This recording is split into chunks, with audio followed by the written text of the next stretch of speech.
વડીલા માલિક અને નોકર બંને અહીંયા કણે રૂમની અંદર હોય ત્યારે અચાનક જ ત્યાં કણે તેની પત્ની આવી જાય છે। એટલે પત્ની આવે તરત જ બારણું ખોલે એટલે પેલો કહે છે કે શું થયું, કેમ તું અંદર આવી?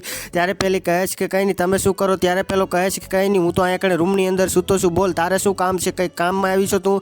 ત્યારે પેલી કહે છે કે હું નોકરાણીને ગોતું છું, નોકરાણી ક્યારની મળતી નથી, તમે જોઈ છે? ત્યારે પેલો કહે છે કે અરે યાર હું તો અહીંયા કણે સૂતો છું અને આજે રવિવાર છે એટલા માટે મારે છૂટી છે તો સૂતો છું, તું મને શું કામ પૂછે? મને થોડીક નોકરાણીની ખબર હોય, મને તો અહીંયા કણે સરખી રીતે સુવા દે એમ કહેવા લાગે છે।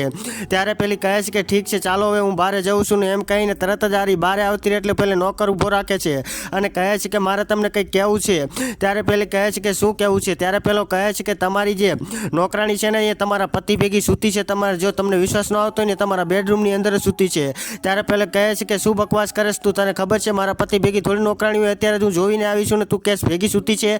ત્યારે પેલો કહે છે કે હું સાચું કહું છું, તમને મારી ઉપર વિશ્વાસ ના આવતો હોય ને તમે એકદમ ચેક કરી જુઓ, અંદર જ છે અને તમારા પતિ ભેગી સૂતી છે, તમે એકદમ ચેક કરી જુઓ। પછી મિત્રો પેલી હોય તરત જ બારણા પાસે જાય છે ને આ બંને જે પણ વાતો કરતા હોય એ ઓલી બધી જ વાતો સાંભળી લે છે અને ગુસ્સે થઈને દરવાજો ખોલી વારે છે ને પણ મિત્રો હવે આગળ થઈ હોય જોવા જેવું છે, પણ એ જોતા પહેલાં હે માતા અંબે આજે જે કોઈ આ વિડીયો પર લાઈક કરી ચેનલ સબસ્ક્રાઈબ કરીને ઘરમાં કરી દે, ધનની કમી ન રહેવા દેતા અને કોમેન્ટની અંદર જય માતાજી જરૂરથી લખતા જજો। લાસ્ટમાં મિત્રો એવું થાય છે કે એની પત્ની હોય આ બંને ઉપર ગુસ્સે થઈ જશે ને પછી મિત્રો બંનેને ઘરની બહાર કાઢી મૂકે છે।